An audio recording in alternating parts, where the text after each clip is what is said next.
Walang nakasuhan kahit isang congressman, kasi sila mismo ang nagtatakipan sa impeachment issue. Kanilang tinatabunan para malihis ang atensyon ng taong bayan. Balikan natin ang history ng ating story. Binunyag ni Digong, doon to nagsimula. Sa GAA may mga blankong pahina. Martin at Zaldi lang pala ang may akda. Sa SONA doon naggalit ang Pangulo, nagsabing mahiya naman tayo. What? Kaya sa Kongreso ang mga buwayan nagkagulo. Hanggang Blue Ribbon created agad sa Senado. Bago manguna sa BRC si Manong Dante, umiksi na muna itong si Manang Pinque. Nag-privilege speech na parang nagsosona. May natuklasan daw sa kanyang pag-iimbestiga. Inusisa ni Manong Dante ang mga diskaya. Lumutang ang pangalan ng mga buwaya. Isang araw buong bayan ay biglang nagulat. Manong Dante pinalitan bago lahat masiwala. May umupo agad sa bagong Blue Ribbon Tea Committee. Nanguna na nito ay si Manang Pinque. Doon na nagkalabuan ang pangyayari. Walang resulta, may sala, I still free. Nang si Manang Pinque na ang umupo, issue'y dahan-dahan at tuluyan ng naglaho. Parang ghost project ng mga kongresista. Walang resulta, di na makita, pera nakamaleta. Flood control scam, di namin yan kakalimutan.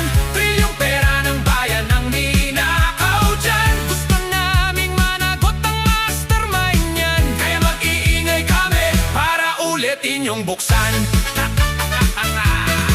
Lumabas at nagpasabog si Zaldi ko. Nataranta agad mga buwaya sa Kongreso. Pinalabas na issue, AA lang daw ito. Kaya Zaldi ko's confession di na daw totoo. Lahat ay gagawin upang issue mapagtakpan ng mga kongresistang sangkot sa nakawan. Dating Speaker Romualdez langing sinasabunan upang maging malinis ang kanyang pangalan. Mga witness na lumabas, lumantad, na sorpresa na sila'y may kaso agad. Ang bilis! Mga sangkot na maingay pa ang nagkaso. Mga buwayang makapalang mukha sa Kongreso.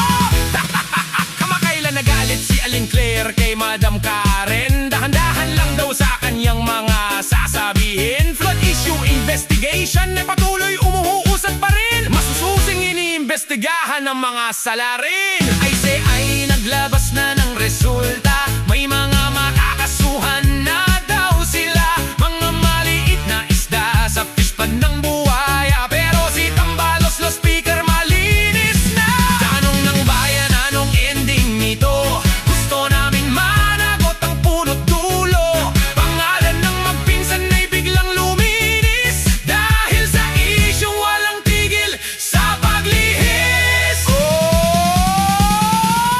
Flood control scam, di namin yan kakalimutan.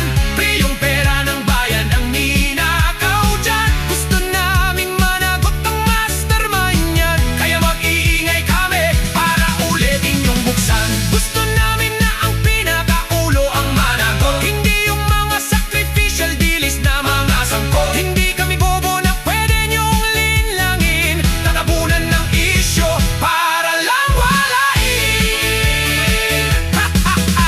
Di namin kailangan ang paliwanag dahil nangyayari lantad na at hayag. Gusto namin may mapanagot upang bansa'y mabawasan ng salot. Hayag na sa lahat sangkot ng panggulo.